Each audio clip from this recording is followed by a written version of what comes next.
adorábamos, bendecíamos, glorificábamos, exaltábamos el nombre de nuestro Señor Jesucristo. Y cantábamos esa: no hay nadie como Él, no hay otro nombre como Él. Esa alabanza me hacía recuerdo de todo lo que uno puede o uno pudo estudiar sobre lo que vamos a tratar en este momento, sobre lo que el Señor nos va a enseñar. Y cuando uno estudia y ve en lo profundo que son esas letras, el amor tan grande, tan inmensurable de nuestro Señor Jesucristo hacia la humanidad, porque no solo hacia nosotros que somos cristianos y pudimos reconocerle, sino que hacia la humanidad, hacia aquel que aún no conoce o no ha reconocido a Jesucristo como su Señor y Salvador, nos debemos rendir en adoración, en proclamar que no hay otro nombre como Él. No hay otro nombre como el de Cristo. No hay otro Rey de Reyes. No hay otro Señor de Señores como Jesucristo. Quiero invitarlos a abrir sus Biblias en el libro de los Hechos, capítulo 13, versículo 31 al 34.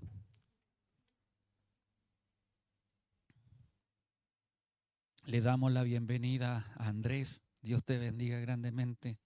Qué rico que nos acompañes un día más en la casa del Señor. Dios sea bendiciendo su vida y me imagino que el corazón de Chelita debe estar muy contenta al tener a su esposo acá que le acompaña. Y sigamos orando porque no queremos que solo sea una vez, sino queremos que Dios haga una obra completa y poderosa, no solo en el esposo de Chelita, sino que en el esposo de todas nuestras hermanas que normalmente caminan solitas. Así que Dios bendiga a Andrés y a cada uno de ustedes. Hechos, capítulo 13, versículo 31 al 34, le doy lectura en el nombre de nuestro Señor Jesucristo. Y Él se apareció durante muchos días a los que habían sido subidos juntamente con Él de Galilea a Jerusalén, los cuales ahora son sus testigos ante el pueblo. Y nosotros también os anunciamos el evangelio de aquella promesa hecha a nuestros padres, la cual Dios ha cumplido a los hijos de ellos, a nosotros, resucitando a Jesús, como está escrito también en el Salmo 2. Mi hijo eres tú, yo te he engendrado hoy.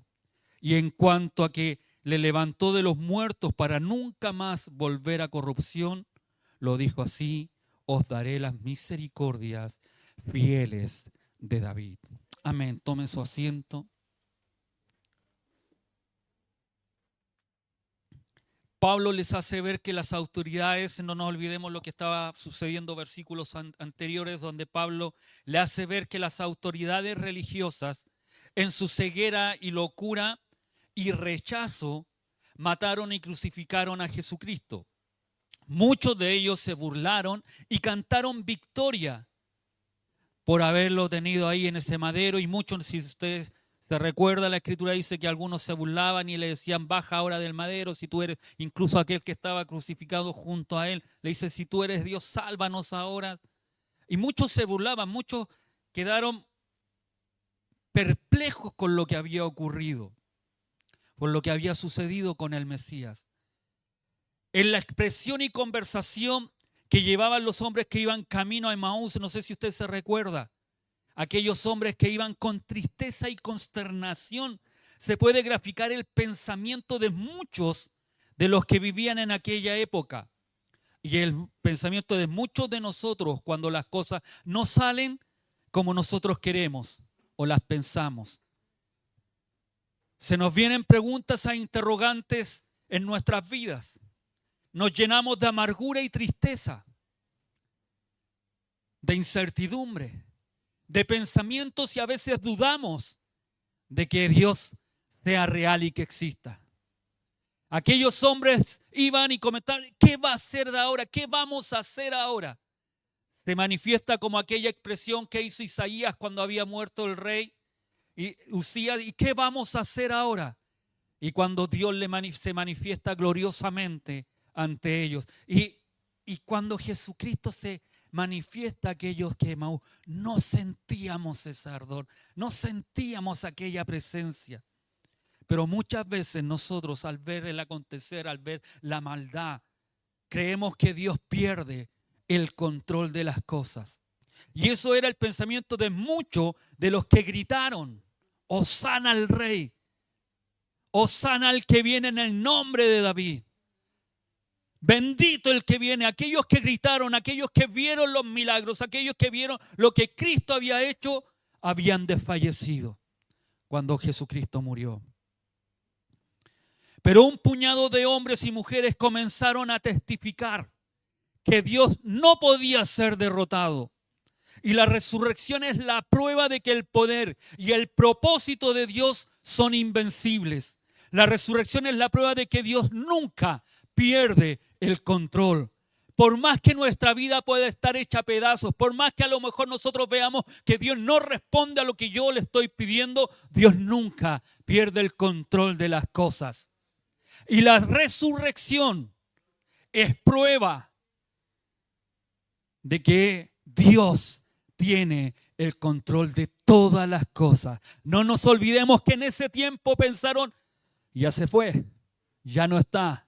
Pero un puñado de hombres no solo comenzó a testificar de un Cristo que había muerto, sino que del Cristo resucitado. No olvidemos que Pablo se encuentra en la sinagoga explicando que Jesús es el Mesías prometido en las Escrituras. Y en esos versos que hemos leído y vamos a aprender en ellos, Pablo destaca dos cosas. La resurrección de Jesús como prueba de su divinidad y poder. Y también habla sobre la promesa de vida eterna que Dios hizo a los padres y cómo se cumplió en Jesús. Y concluiremos con verdades fundamentales sobre la identidad y misión de Jesús y cómo se relaciona nuestra fe hoy en día y qué es lo que debemos hacer hoy en día con lo que nos enseñan estos pasajes bíblicos, que son importantes para el crecimiento del Evangelio. Verso 31.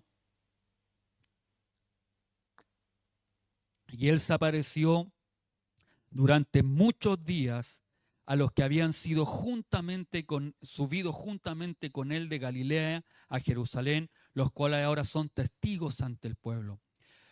No podemos olvidar la declaración que hace el verso 30 Pablo cuando dice que Dios le levantó de los muertos. Pablo continúa diciendo que no solo lo levantó, sino que también se apareció, y esto nos indica lo siguiente: Jesús apareció a los discípulos después de su resurrección, lo que es una prueba de su divinidad. Él se enfocó en cosas realmente que pasaron. Pablo no se enfocó en teología, sino que en acontecimientos que realmente sucedieron y pasaron. No en filosofía ni en teología. Y lo más hermoso que le está diciendo a aquellos hombres, que si ustedes quieren, vayan a preguntarle a ellos, porque ellos aún están vivos. Si vieron a Jesucristo, ¿qué más testigo podían ser aquellos hombres que estaban en Jerusalén y podían testificar de este Jesucristo que había resucitado? El testimonio apostólico garantiza el hecho, ya que personas conocidas y dignas de toda confianza vieron a Cristo en muchas ocasiones después de su resurrección. Pablo en 1 de Corintios capítulo 15 del verso 4 al 8 hace o enumera los testigos a quienes apareció Jesús. No solo testificaron, sino que estuvieron dispuestos a dar su vida por el Evangelio. Que no es normal a alguien que dé la vida. Nosotros vagamente muchas veces decimos, te lo juro por Dios, te lo juro por mi mamita, te lo juro por mi familia, te lo juro por mi esposa, pero ninguno de nosotros estaría dispuesto a dar la vida para testificar de algo. En cambio, estos hombres, a precio de muerte, si decían que realmente vieron a Jesucristo resucitado, podían morir.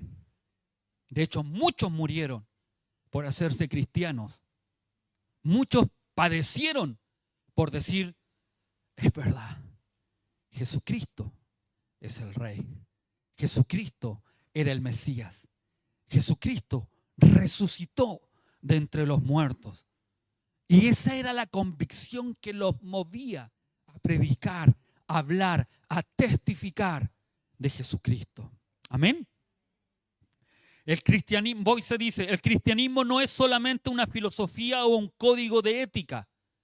Aunque sí se trata de estas cosas, esencialmente el cristianismo es una proclamación de hecho que habla de lo que Dios ha hecho, de lo que Dios hizo, de lo que Dios realizó en Jesucristo. Y Pablo es lo que está enseñándonos en estos momentos, es lo que Dios hizo en Jesucristo. Amén.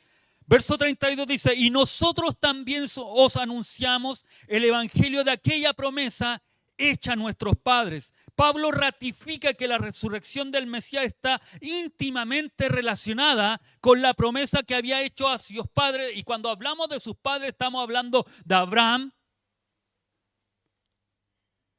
de Isaac, Jacob.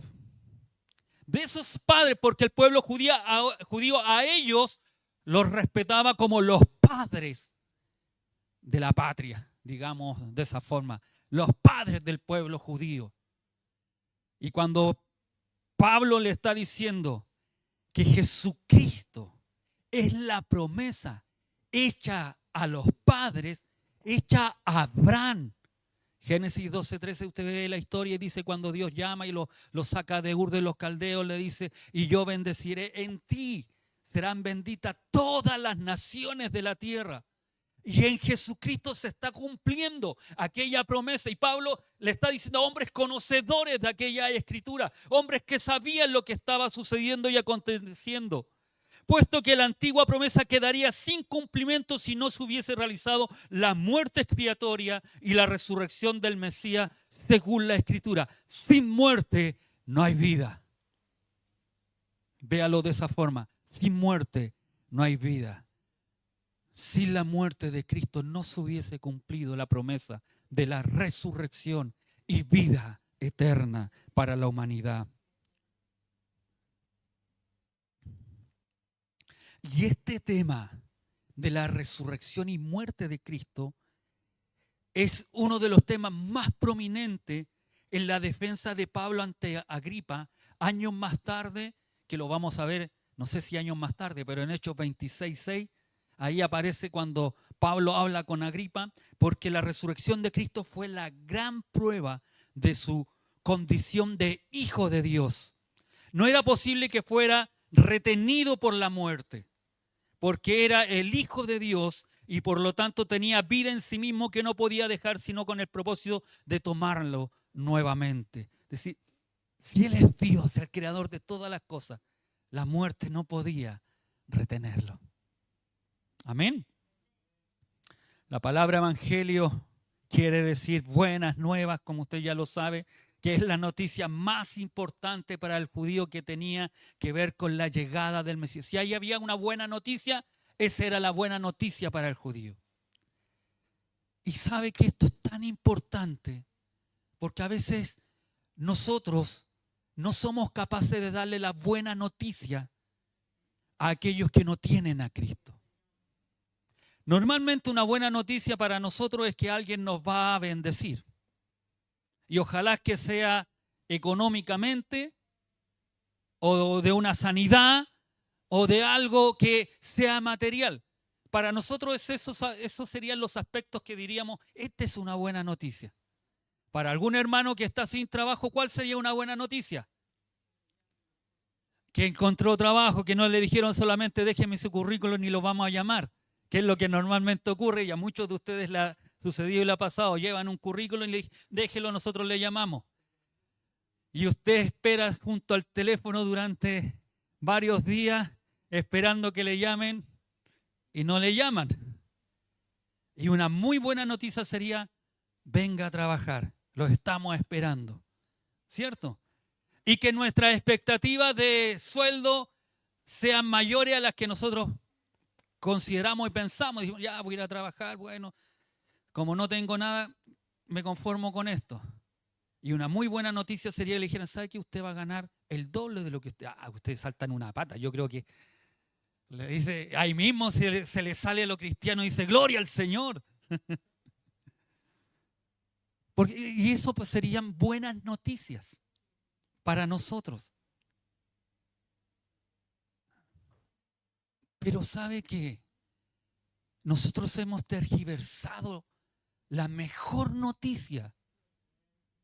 La mejor noticia que una persona puede recibir es el Evangelio. Es decir, que a través de Jesucristo, que Él murió por mí, por mis pecados, yo soy libre de condenación. Ya no hay condenación en mi vida. Eso sí que es una buena noticia. Esta vida va a terminar y puede que termine pobre nosotros, no teniendo mayores cosas, no logrando mayores cosas, pero hay algo que puedo decir y puedo tener en mi corazón la certeza, la convicción de que aquí a lo mejor no voy a lograr muchas cosas. Y muchos de ustedes podrían decir, y a lo mejor muchos podrían pensar, que conformista el pastor, porque yo debo anhelar más cosas, no puedo conformarme. No, Dios ya me dio todo. Cristo me dio lo más grande, es decir, lo de acá terrenal a veces nos sirve solamente para envanecernos, para hacernos más grandes o creernos mejor que otra persona.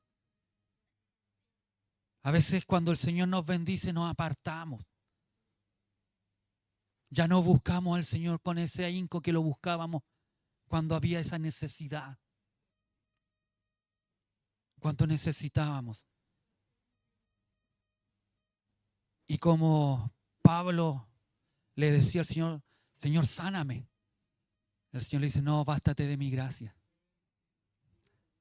Bástate de lo que yo hice por ti. Prefiero que estés con esa enfermedad, con esa a lo mejor falta económica, con esa escasez a lo mejor, porque así tú me eres fiel. Que si yo te doy todo lo que quiero, y eso no es conformismo, es saber que lo más importante que Dios me dio fue a su Hijo, que lo más importante, lo más preciado, y que ese Hijo vino a morir por amor por mí. Y eso es una buena noticia. Y eso es el Evangelio. Eso es la verdad. Más que te abran las puertas, sí, Dios las puede abrir y estoy seguro de eso. Que Dios me ha bendecido estos 16 años acá, sí, Dios me ha bendecido y me ha provisto y me ha dado más de lo que yo merezco, sí. Pero lo más importante es su salvación. Esa es la buena noticia. Que un trabajo sí te sirve el trabajo, más que un auto sí te sirve el auto, pero más que eso, gózate, alégrate, disfruta en tu corazón, sé dichoso, sé bendito, porque Dios te dio la salvación sin merecer nada. En el trabajo usted trabaja y si es un buen trabajador, como Alexi, le dan premios, porque es un buen trabajador. Llega la hora, aunque pedalea, lleva la bicicleta a veces caminando y él se va al lado, pero llega la hora. Llega la hora. Y eso tiene un premio por algo que hizo. Como muchos de ustedes cuando trabajan tienen premio. Cuando nuestros hijos se sacan buenas notas en la escuela, tienen premio. ¿Cierto? Por lo menos yo premiaba a mis hijos, les compraba algo para Navidad. Pero la salvación no es por premio, no es por lo que hayas hecho. Esta buena noticia no es por lo que tú puedas hacer, no es por el aseo que puedas hacer en la iglesia, no es por lo que des el mejor diezmo, la mejor ofrenda dentro de la iglesia, no es porque estés de guata aquí orando todos los días. Es solamente por gracia. Es solamente que Dios te la da por gracia. Algo que tú y yo no merecíamos, Dios te lo regala. Y esa es la buena noticia. Y eso es lo que nosotros debemos enseñar. Y es lo que Pablo lo guarda en su corazón. Porque él, no nos olvidemos quién era. ¿Se acuerda? Perseguidor, daba muerte, quería matar a los cristianos y Dios se le aparece. Maravilloso. Por eso él manifiesta este amor de la gracia.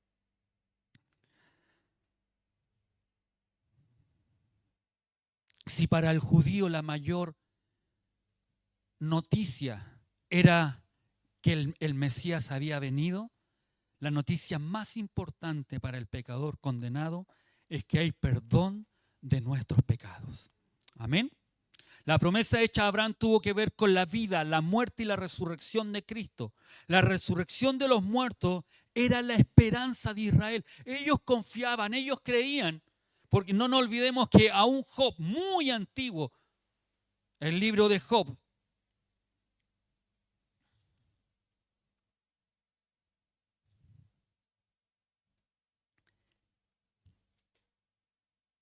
se piensa que es más antiguo que incluso antes de la ley. Él pensaba y creía, porque sus declaraciones, cuando usted y ese texto nosotros lo usamos y le damos fervor, cuando él dice que aunque esta carne desfallezca, con mis ojos veré al Señor. Él está hablando de resurrección. Él está hablando de volver a la vida, aunque esta carne perezca, aunque yo me muera, yo con mis ojos veré al Señor. Y los judíos creían en la resurrección.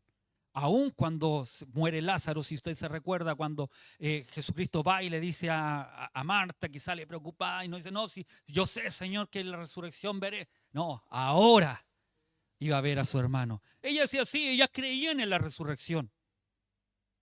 Ellos pensaban que iban a resucitar. Creían que debían cumplir la ley para poder resucitar. Y qué maravilloso es que no es por cumplir la ley, tú y yo vamos a resucitar, sino que es por aceptar a Cristo en nuestros corazones. Verso 33 dice, la cual, que es la promesa, cuando dice la cual es la promesa, Dios ha cumplido completamente. La forma verbal en perfecto refleja el hecho de que para Lucas solo existían dos seres en la historia, la de la promesa y la del cumplimiento. Y que todos los israelitas que vivían en esta última etapa estaban incluidos en aquella promesa. Por eso les dice, a los hijos de ellos, a nosotros, resucitando a Jesús. Es decir, a los hijos de ellos, a nosotros se nos da y se cumple la promesa. La historia se dividía, o para ellos, y vivían en todas las promesas. Nosotros nos sostenemos en las promesas del Señor. Pero cuando venga el Señor a buscar a su iglesia, esa promesa será cumplida.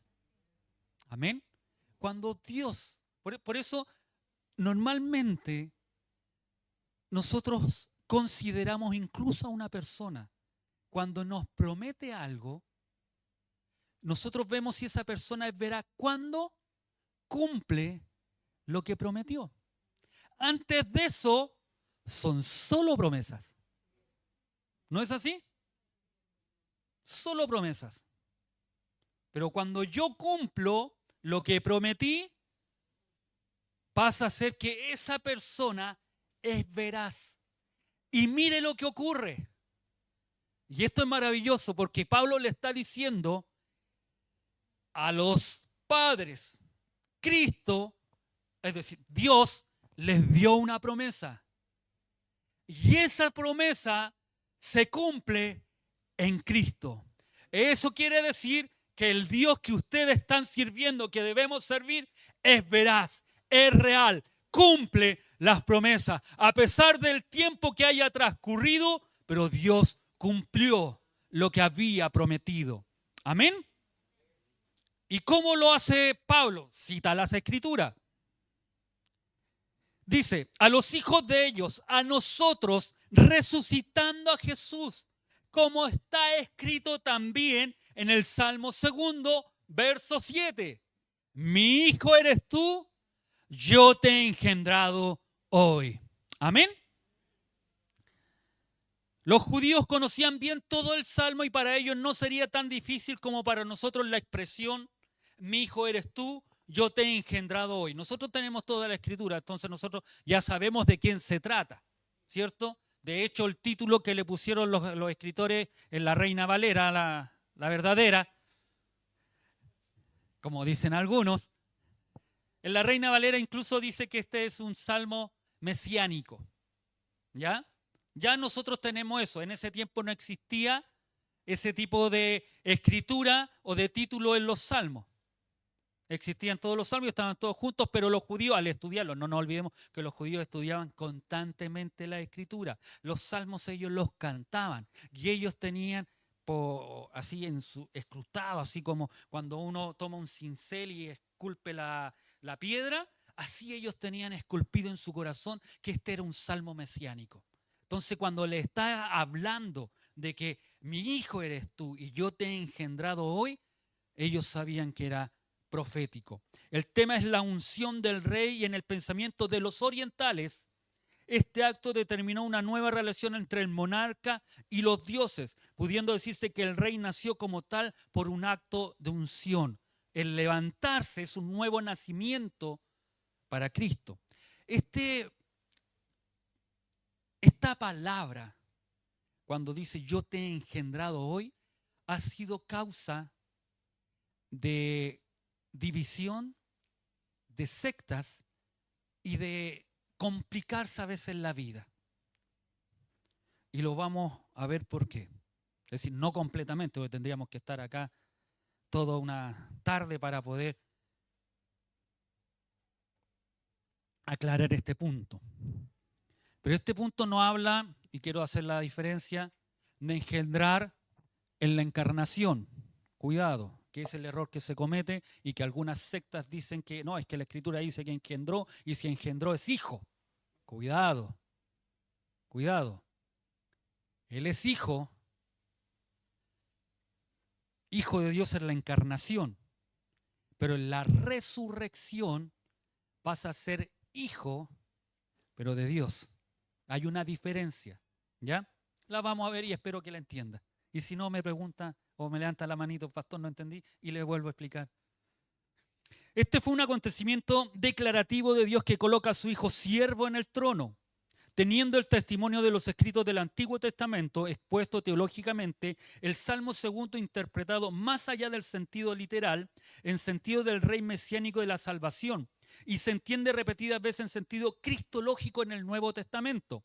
Las palabras hijo mío eres tú, yo te he engendrado hoy, se entiende aquí sin duda en el sentido de la resurrección de Cristo, no del nacimiento virginal. En el nacimiento virginal es la encarnación del Dios Todopoderoso. En la resurrección ahí es donde Él engendra un nuevo hijo. No sé si se nota la diferencia. ¿Y por qué hay una diferencia? Porque, me voy a adelantar, pero no, mejor quiero ir, o si no me voy a enredar. Cristo que reposa en el sepulcro vino llamando a nueva vida, engendrado en la resurrección por la gloria del Padre. Es decir, el engendrar en la resurrección se hace solamente por el acto de la gloria del Padre. Amén.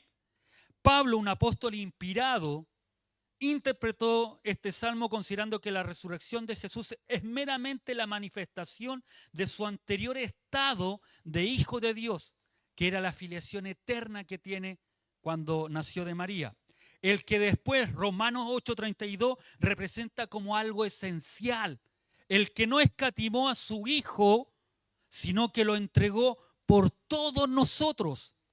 ¿Cómo nos dará también todas las cosas con él? Pero a través de este hijo. Amén. La resurrección fue el nacimiento del hombre Jesús.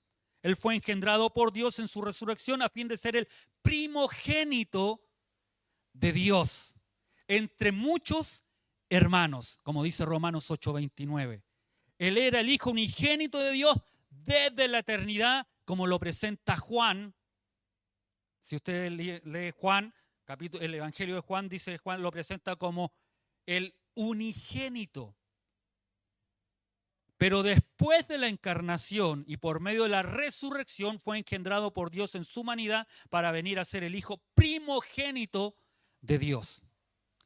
La palabra unigénito indica que Dios tiene un solo hijo, ¿cierto? No tenemos un solo hijo. ¿Y cómo después pasamos a ser nosotros hijos de Dios? Si es unigénito. Nosotros pasamos a ser hijos de Dios por la resurrección de Jesucristo. Porque a través de esa resurrección, nuestra fe está puesta en Cristo.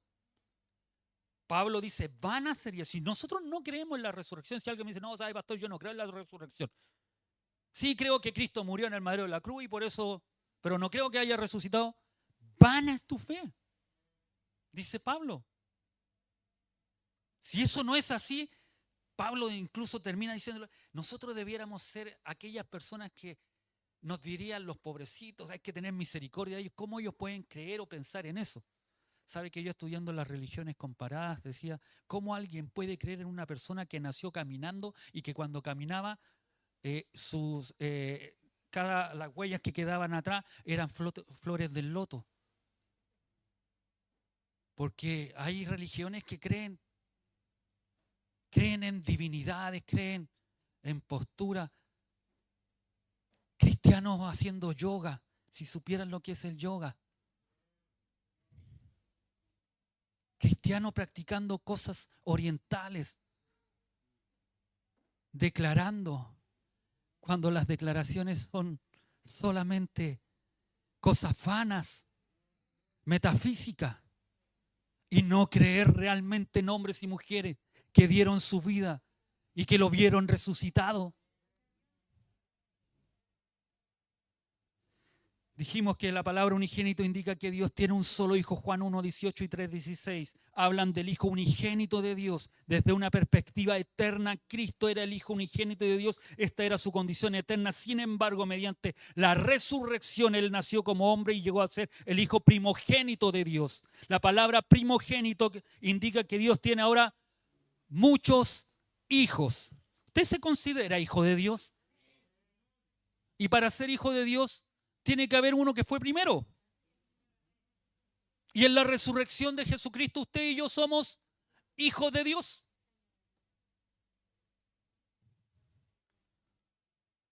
Nosotros quienes creímos en Cristo somos los muchos hijos de Dios y los muchos hermanos del Señor, hermanos del primogénito, como lo afirma Romanos 8:29. No sé si lo pueden poner, por favor.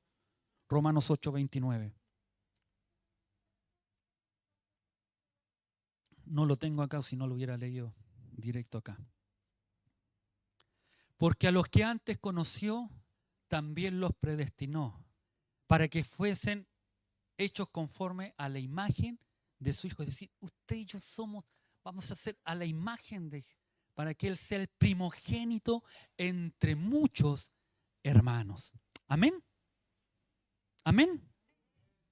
¿Se entendió o los dejé más confundidos? ¿Se entendió? Ya. Yo estuve horas estudiando esto para poder entenderlo. El hecho de que el Señor llegara a ser el Hijo primogénito de Dios en resurrección dio como resultado que la vida divina se otorgara en todos sus creyentes. Y de ese modo la vida que estaba corporificada en Jesucristo se propagara en cada uno de nosotros. La única forma de que usted y yo pudiéramos tener vida eterna es a través de Jesucristo y su resurrección. No hay más. Esa es la buena noticia. Por eso es tan importante la resurrección de Cristo. Por eso es el envión de la fe, es el centro del cristianismo, creer en Cristo y creer en lo que Dios hizo en él. Pablo en este capítulo no presentó a Cristo como el Hijo unigénito de Dios, como lo hace el Evangelio de Juan, sino que proclamó que Cristo llegó a ser el Hijo primogénito de Dios a fin de propagarse la resurrección de Jesús en una garantía de nuestra propia resurrección y vida eterna. ¿Sabe que usted tiene garantía y esta no se vence? Nosotros compramos implementos, compramos televisores, lavadoras, compran impresoras, compramos diferentes aparatos, ¿cierto? Y tienen una garantía. Pero estas garantías también tienen letras chicas para que se cumplan. Pero incluso si está en garantía, después pierde la garantía. Hoy existen en las tiendas del retail que usted pueda pagar una garantía extendida por 3 años más mientras se le echa a perder su artefacto. Y tiene que la puede pactar aún en cuotas esa garantía extendida. Y después cuando se está terminando lo llaman, ¿quiere más garantía? Y uno como dice, estoy perdiendo plata, no lo hace. Y justo terminó el tiempo específico y se echó a perder. No sé si le ha pasado o es solamente coincidencias. No sé si le han pasado ciertas situaciones de esas de que... Y después usted llama, pregunta y dicen, ¿cuándo lo compró? Tanto, no, ya no está en garantía. Pero se lo podemos reparar. Traiga el equipo y sale tanto. Y uno ahí va, lleva el equipo y lo paga porque se perdió la garantía. Lo bueno que tiene la resurrección es que esta es una garantía eterna. Eso es lo bueno que tiene, que la resurrección de Cristo nos da una garantía eterna de vida eterna. No se va a vencer, no se termina. A veces nosotros la terminamos, queremos apartarnos del Señor o nos sentimos tan mal que a veces no, si el Señor no me perdona. Sí, el Señor nos perdona si dejamos el pecado. Cuidado, no, esa es la letra chica. Si yo soy pecador y me deleito en el pecado, tenga por seguro que aún no he conocido a Cristo. Distinto es cuando uno peca por omisión o porque no sabe. Pero cuando yo acepto a Cristo, reconozco mis faltas, reconozco mis pecados y y Dios empieza a transformar mi vida y mi corazón, tenga la garantía de que tiene vida eterna. Aunque se caiga, pero pastor, yo me caigo, me puedo caer. A veces soy débil en esto, sí, aunque te caigas, aunque te cueste. Pero si en tu corazón quieres hacer la voluntad de Dios y luchas con aquellas tentaciones, ten la garantía y seguridad de vida eterna. Amén. No nos olvidemos nunca que la santificación es un proceso. Y cuando hablamos de santificación día a día, yo rindo mi corazón a Cristo y a hacer la voluntad de Cristo. Amén. Es lindo ver esto Me encanta, porque a veces hay hermanos que se sienten tan pecadores que no pueden levantar, o jóvenes que dicen, no, si Dios, ¿qué me va a amar si yo lo he traicionado tantas veces? Tantas veces no he hecho lo que Dios quiere. Porque a veces ponemos el estándar, nosotros a veces los esposos, los padres, queremos y le ponemos estándares a nuestros hijos, las esposas a veces le estándares a sus esposos. Como que hoy día vienen a la iglesia y debieran ser los perfectos. Vamos en un camino de perfección. Vamos en un camino. Vamos en un camino. E incluso en los hermanos de la iglesia hay unos que han entendido con mayor rapidez las cosas que Dios quiere. Y otros que somos más lentos. Otros nos cuesta un poco más. A otros nos cuesta entender un poco más. Pero todos tienen el tiempo del Señor. Amén. Y a veces a uno como pastor le cuesta comprender eso, porque quiere que todos los hermanos y hermanas estén allá. Y a veces muchos no están allá, muchos estamos más acá. Estamos en las cosas terrenales y buscando las cosas terrenales más que las cosas del cielo. Amén. Pero Dios nos ayuda, Dios nos... Y la resurrección de Cristo nos da esa garantía que si tú y yo, con nuestras luchas, con nuestras imperfecciones, con nuestras caídas, con nuestros errores, pero si las llevamos a las plantas de Cristo, tenemos garantía de vida eterna. Amén. Amén. Pero si yo no quiero dejar aquellas prácticas, si yo no quiero dejar aquel pecado, sino que al contrario, yo vengo a la iglesia, pero no hay la hora que termine el pastor y más encima se está alargando con 4 versos que leyó y se está alargando, quiero ir a ver pornografía, quiero ir a ver cosas que no me edifican, esa garantía tiene caducidad. Y esa caducidad no la va a dar el Señor. ¿Sabe qué la va a dar? Mi desliz, mi apartarme, mi no querer tener intimidad con Dios. No que el Señor te la quite. Yo me deslizo. Yo digo hasta aquí porque no quiero hacer lo que Dios quiere que yo haga. Amén. Pero pongámonos contentos. Alegres en su corazón, porque usted tiene garantía, porque eso es para el pastor pecador, no es para los hermanos. Amén. Verso 34. Y en cuanto a que le levantó de los muertos para nunca más volver a corrupción. Esto es el sepulcro donde reina la muerte. Cristo, habiendo resucitado de entre los muertos, ya no muere, la muerte no se enseñará más de él. Si hay algo que no puede hacer la muerte, es decir, que Cristo vio corrupción en la muerte. Su cuerpo no fue corrompido. La muerte trae corrupción. Amén. Al igual que el pecado, como veíamos en el estudio, trae corrupción, la muerte trae corrupción. Ustedes no pueden pretender, yo no puedo pretender que alguien que esté muerto no se corrompa. Es más, cuando a veces vamos a un funeral, vamos ahí, empezamos a decir, está saliendo olorcito. Yo, no azufre, sino que olorcito del que está ahí. No, ese es para otro lado donde usted se...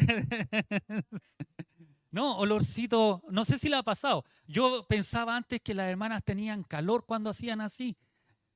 Y no, era el olor que estaba saliendo de la persona que estaba ahí, que estábamos velando, que estaba fallecida. Porque el cuerpo se corrompe cuando uno muere. Se corrompe, se deshace, se desintegra, se pudre. Queda algo tóxico que ni siquiera se puede respirar cuando empiezan a pasar los días. Y Pablo dice que Cristo, el Cristo que usted sigue, el Cristo que yo creo, no vio corrupción. Su cuerpo no vivió eso porque fue levantado. Amén. Pablo pasa a usar un argumento típicamente judío. La resurrección es el cumplimiento de la profecía, porque a David se le hicieron promesas que está claro que no se cumplieron en su persona, pero sí en Cristo. ¿Sabe qué? Todos sabían y creían que y a David se le dieron estas profecías de que él no iba a haber corrupción. Pero la profecía o las promesas eran hacia su hijo. Y cuando se ve en el tiempo judío, porque para nosotros mi hijo es Giovanni, David y Daniel, ¿cierto? Esos son mis hijos y cualquiera que le diga, ¿cuáles son los hijos del pastor? Son unos hermanos tan hermosos, lindos los cabros chicos. No sé si lo hicieron. Lindos los cabros, hermosos. No sé cómo, lo hicimos con amor. Los hicimos con amor. Entonces, pero en el judaísmo no es esa la expresión. Cuando habla de hijo, Es como si la hermana Patti, voy a tomar su caso porque usted tiene nietos, yo no tengo hijos o no tengo nietos todavía. Entonces, la hermana Patti tiene a Janito. Si ustedes no saben, la hermana Patti tiene otro hijo que se llama Janito, que es el mayor. Y Janito tiene hijos. Y cuando se hable de los hijos de la hermana Patti, también se incluye el Janito chico. Que no me acuerdo cómo, el Maxi. También se incluye el Maxi. El Maxi se diría digamos, en el judaísmo que el Maxi es hijo de la hermana Patti. Y usted, en nuestra cultura, diríamos, no, ¿cómo? Si es el hijo de Jano, pues. Él es el hijo. No, pero en la cultura judía también es el hijo de Maxi. Y si usted lo mira así, más allá, ¿quién tiene el papá del hermano Juanito que tiene tataranieto? El hijo del papá del hermano Juanito, el Teo, el Mateo, es hijo, en la tradición judía, del papá de nuestro hermano Juanito. Es para que se entienda. Entonces, en esa cultura diríamos, el Mateo es hijo. No, y va a salir los más reglamentarios, los más ahí que quieren poner las cosas. No, usted está equivocado. Si el hijo, el Teo, es hijo del Seba. Y el Seba es hijo del hermano Juanito. El único hijo del papá del hermano Juan es el hermano Juanpo. Nuestra cultura, nuestra mente, que a veces queremos discutir por todo y no aceptamos que en ese tiempo la escritura se escribió allá y se utilizaba. Cuando se habla del hijo de David, se está hablando de toda la descendencia que tuvo David. Amén. Y Jesucristo, si usted lee Marcos, Lucas, usted ahí está la genealogía de Jesucristo y lo van a llevar a David. Amén. Entonces, cuando habla aquí de que su hijo no va a haber corrupción, no está hablando de los hijos que murieron de David o de todos los hijos, no, está hablando que hay uno solo de la descendencia de David que se levantó de entre los muertos, que reina, que vive, que es hecho hijo de Dios y está a la diestra de Dios Todopoderoso, que se sentará en el trono de su Padre. Amén. ¿Se entiende? Una vez más vemos que la historia no se mueve ni circularmente ni a la aventura, sino que el propósito de Dios se cumple. Lo dijo así: os daré la misericordia fieles de David. Usted tiene que leer Isaías 55:3 y ahí está este pasaje. Pablo no solo citó, no nos olvidemos que citó el Salmo 2, verso 7, sino que ahora cita Isaías 55:3 y ahí habla de las misericordias de David, las cuales son las bendiciones recibidas a través del hijo de David. David sirvió su propia generación, pero Jesucristo sirve a toda la generación. Y esto es maravilloso. Porque David, cuando vivió, fue de bendición para los que vivió. Pero Jesucristo, quien vivió, quien murió, quien fue resucitado, todas las misericordias y bendiciones de Él es para todas las generaciones hasta que Él venga a buscar a su iglesia. Han pasado muchos años ya de que Él ya no salió, digamos, físicamente del escenario de la tierra. Pero aún sus bendiciones y misericordia son fieles en cada uno de nosotros. Eso es lo que Pablo le está diciendo a aquellos judíos. La palabra traducida por misericordia es peculiar, denotando la santidad de ellas, como que comprendieran todas las riquezas del nuevo pacto. Mientras que la otra palabra fieles señala la certeza, seguridad y verdad de que ellas, por medio de la simiente de David, serían al fin realizadas. Todas, cuando dice la misericordia y fieles de David está diciendo que todo lo que Dios prometió en el Antiguo Testamento, todo lo que Cristo enseñó en el Sermón del Monte mientras estuvo vivo, serán para aquellos que creen en el Hijo de David. Son fieles, son verdaderas. Y tú te puedes ir hoy día tranquilo y seguro que esas misericordias que son santas serán para ti también. Estas palabras comprueban la resurrección de Cristo al presuponer por cuanto le fue prometido a David un reino eterno. El gobernador de este reino podía permanecer bajo el poder de la muerte, pero este Cristo no permaneció muerto, sino que al contrario, se levantó. El pensamiento fundamental es que tales bendiciones no podían ser derramadas sobre el pueblo aparte de la obra de la expiación a favor del pueblo pecador, seguida por la resurrección del Mesías, que solo garantiza la promesa hecha a Israel y a todo aquel que cree en Cristo Jesús. Las misericordias seguras de David son esa vida eterna de la cual la resurrección era una prenda segura. Y las bendiciones de la redención en Cristo son una garantía segura incluso en este mundo. Si hay algo que puedo enseñar, si hay algo que puedo decir, si hay algo que puedo predicar, que puedo enseñar a las demás personas que no tienen a Cristo, es que a través de Cristo ellos pueden tener aquellas bendiciones. A través de la resurrección usted tiene seguridad y garantía de vida eterna. Para ya ir finalizando, la venida de Cristo es la buena noticia para toda clase de personas. Los judíos habían intentado vivir de acuerdo con la ley, pero no hay nadie que pueda cumplir la ley de una manera perfecta. A veces hay personas que dicen, ¿sabe qué? Me cuesta creer en Cristo. Me cuesta seguir a Dios. A veces pienso que incluso no es real, no existe. A veces es por culpa nuestra, porque nosotros hemos dado un mal testimonio. Tenemos que tomar nuestra responsabilidad, porque decimos que somos cristianos y no reflejamos a Cristo en nuestro hogar. Y ahí tenemos que, ¿sabe? Yo siempre le he dicho a ustedes, aquí todos nos vamos para el cielo. Aquí. Pero en la casa es donde nos vemos realmente. Ahí, bueno, si estuviera el pastor, sí, se van todos para el cielo allí en la casa, porque cuando está el pastor o está un hermano a veces nos comportamos. Pero no es ahí donde Dios quiere que tú y yo. ¿Sabes qué? Te quiero dar una mala noticia. Te estoy dando una buena, pero también te quiero dar una mala.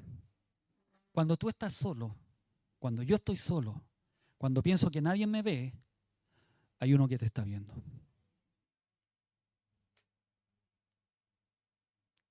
Yo te puedo ver, podemos estar acá, pero yo no juzgo tus acciones. El que está en tu hogar, el que te ve acá, ve tu interior, tu corazón.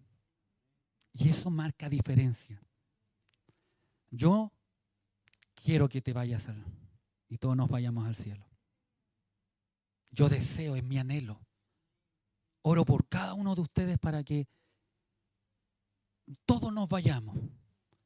Y no solo ustedes, sino que sus esposas, sus esposos, sus hijos. Y esa es la oración que uno hace, incluso la oración de padre que uno hace. Porque ustedes saben que yo tengo a uno que no está. Y oro por él. Y anhelo en mi corazón que él pueda volver. Anhelo eso. Pero en el tiempo que Dios. Y espero que no sea con sufrimiento. Pero anhelo que él, y que todos nos podamos ir. Ese es mi deseo, mi anhelo. Pero yo no puedo obligar. Esto no es obligado. Esto es por amor. Este anhelo, yo oro por su hijo, hermana Patti. Oro por Gercito. Para que él pueda tomar la mancera. Que el daño que a lo mejor nosotros como cristianos le hemos causado en su corazón, Dios puede incluso sacar aquellas raíces. Nosotros a lo mejor te hemos defraudado, Gercito, como cristianos, pero Dios nunca. nunca te defraudará. Dios es fiel. Dios te ama. Dios te ama. Y te espera siempre con los brazos abiertos. Nosotros te vamos a lo mejor criticar. Te vamos a juzgar, te vamos a apuntar. Pero Dios no te está apuntando. Dios te está esperando con los brazos abiertos. Que puedas rendir tu vida a Cristo. ¿Te va a costar? Sí. Te va a costar. Pero aquí puedes buscar hermanos, hermanas, que no solo orarán por ti, sino que si tú quieres también te van a ayudar. Te van a ayudar. Porque el ser cristiano no va en cumplir normas. Porque nosotros como iglesia siempre hemos levantado normas que se deben cumplir. Dios no quiere que cumplamos normas o leyes. Dios quiere que nos apartemos, que lo amemos de corazón. La iglesia no nos obliga, o esta iglesia nunca te va a obligar a vestirte de una forma a no ser que prediques o coordines. Nunca nos vamos a fijar en aquellas cosas, porque un cristiano no es por lo que vistes, por lo que tienes o por lo que haces. Un cristiano es por lo que hay en su corazón. ¿Y cuánto de Dios tiene en su corazón? ¿Cuánto de Dios hay en nuestros corazones? Por eso Dios nunca se equivocó en decir que por sus frutos los conoceréis. Usted sabe que la Escritura nos habla y nos dice, pero yo oraba, yo hacía esto, yo hacía esto otro. ¿Y Cristo qué dice en esas parábolas? No os conozco, hacedores de maldad. Porque no es por lo que usted pueda hacer o yo pueda hacer. Es por cuánto hay en mi corazón. ¿Y cuál es el motor que me mueve a hacer aquellas cosas? Es para que el pastor el día domingo me felicite. Es para que el pastor o el jefe de coro me pase el micrófono, porque yo soy fiel corista y de la IMP. No, no es eso. Es cuánto hay en mi corazón. Cuánto amo al Señor. Cuánto valoro esa gracia, ese amor inmerecido, ese regalo que el Señor me dio, que tú ni yo merecíamos. Por tanto, siempre eran conscientes de su fracaso y culpa, pero ahora pueden encontrar en Jesucristo el poder perdonador, que los libera de la condenación que merecían y restablece la verdadera relación con Dios. Aunque para muchas personas esto puede ser una historia, un relato que ocurrió en aquellos pasajes bíblicos, nos hace un llamado a aplicar en nuestras vidas. 1. Predicación del Evangelio. Al igual que Pablo predicó el Evangelio en Antioquía, la iglesia hoy debe continuar predicando el mensaje de salvación a través de Jesucristo. No es lo que Dios ha hecho en ti lo que puede salvar a las personas. Es el Dios que hizo las cosas. Es el Dios que ha realizado las cosas. Es este Dios el que usted y yo debemos predicar, es a Cristo, no a nosotros. Cuidado, cuando usted y yo prediquemos a nosotros, que sea más importante en el mensaje que Cristo. Lo más primordial en la predicación es Cristo. ¿Dios ha hecho cosas en nuestra vida? Sí, pero no es lo más importante en un mensaje. Lo más importante es Cristo. ¿Quién lo cambió? Cristo. ¿Por qué yo a veces me reprimo y a veces nos cuesta reprimirnos en la casa cuando queremos alegar, cuando queremos discutir con el esposo o la esposa? ¿Por qué lo hago? Por Cristo. ¿Amén? ¿O no es así? Debe ser por Cristo. Usted ya no le levanta la voz a su esposo por Cristo. Usted ama a su esposo por Cristo. Usted perdona a su esposo por Cristo. Usted va a ser un ejemplo para que su esposo vea a Cristo. Me estoy preparando para el 16 de noviembre. Les paso al tiro el dato. El 16 de noviembre tendremos un evento de matrimonio donde todos los matrimonios de la iglesia están obligados, ahí sí que los voy a obligar, están obligados a venir para que aprendamos. Por eso me estoy preparando ya, Cevita. Dijimos que había que predicar el evangelio. Debemos hablar de la resurrección de Jesús. La resurrección de Jesús es un evento central en la fe cristiana.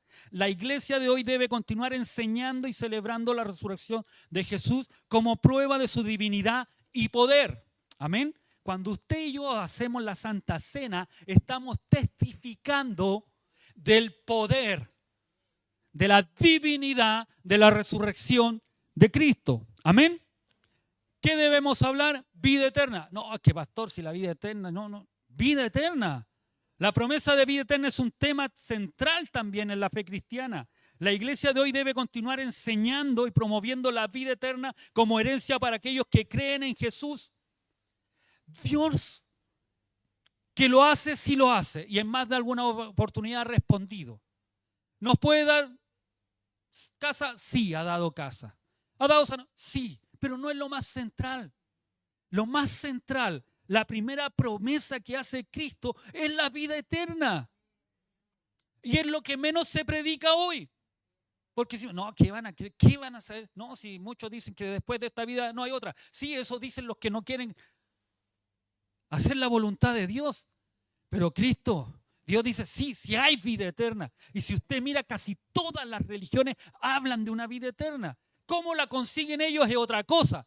Gracias a Cristo que nosotros tenemos solo un mediador para llegar a tener esa vida eterna, que es Cristo Jesús. Por eso es importante predicar de Cristo. Porque otras, el karma, el samsara, las vidas que viven, es una cosa como, ¿sabe que yo estudiando las religiones comparadas, yo no entendía decir, para mí dicen que yo estoy loco porque creo en Cristo, pero al verlos a ellos estudiar y creer aquellas cosas, digo, no, estos están más locos que yo. Que es verdad, ¿cómo pueden creer en ciertas cosas?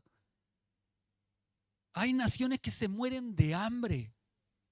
Se mueren de hambre por respetar sus ídolos. Y cuando nosotros pasamos en el auto, yo veo puro asado a veces ahí, que están alimentándose. Soy carnívoro, sí. Cheli, lo siento, pero soy carnívoro, me gusta la carne, me gusta, no andar en la carne, sino que no van a pensar mal. ¿Ya? La misión. La iglesia de hoy debe continuar cumpliendo la misión que Jesús nos dice en Mateo 28:19. Ir y hacer discípulos a todas las naciones. No solo que se conviertan, que es el grave error que a veces cometemos, no solo que se conviertan y acepten a Cristo, sino que hacer discípulos. El hacer discípulos es enseñarles, es capacitarlos, es trabajar con ellos. Amén. Es obligarlos a venir a los estudios. Por eso su pastor los obliga, les dice, tienen que venir, no pueden faltar. Amén. 5, la unidad. Qué hermoso esto. La iglesia de hoy debe continuar promoviendo la unidad entre los creyentes, al igual que Pablo lo hizo con Bernabé en Antioquía. Aunque se les fue uno, no nos olvidemos, pero ellos siguieron y mantenían la unidad. Ellos, no nos olvidemos las palabras que utilizaba Pablo, hermanos, uniendo. Ustedes esperaban al el Mesías ya vino. En Jesucristo era el Mesías. Siempre es tan importante que la iglesia esté unida, que nosotros seamos parte de esa unidad, que no seamos esos llaneros solitarios. También soy de esa época del llanero solitario. ¿Se acuerdan los más de mi época? que había una serie del Llanero Solitario, donde estaba Toro, ya tira. Pero debemos estar unidos, debemos buscar la unidad entre todos, buscar lo mejor para la iglesia, lo mejor para el cuerpo de Cristo, lo mejor para servir a Dios. No nos olvidemos nunca de eso. No para mis intereses, sino que siempre para el cuerpo de Cristo. Amén. Y por último, la oración. La iglesia de hoy debe continuar orando por el poder del Espíritu Santo para guiar, fortalecer a cada uno de los creyentes y para que de esta palabra nunca salga de este púlpito, sino que al contrario, siempre haya palabra de Dios en nuestras vidas. Usted y yo debemos unirnos en eso, debemos orar para que eso ocurra. Amén. Siempre, no nos olvidemos, para la unidad, predicar, hablar de la resurrección, de la vida eterna, la misión, que nunca la dejemos de lado. Cada uno de nosotros fuimos llamados para cumplir esa misión. No es solo el deber del pastor o de los oficiales o de la directiva o algún jefe de cuerpo. Todos somos llamados a predicar, a hablar del Evangelio a quien está a nuestro lado. Amén. Póngase de pie, vamos a orar al Señor.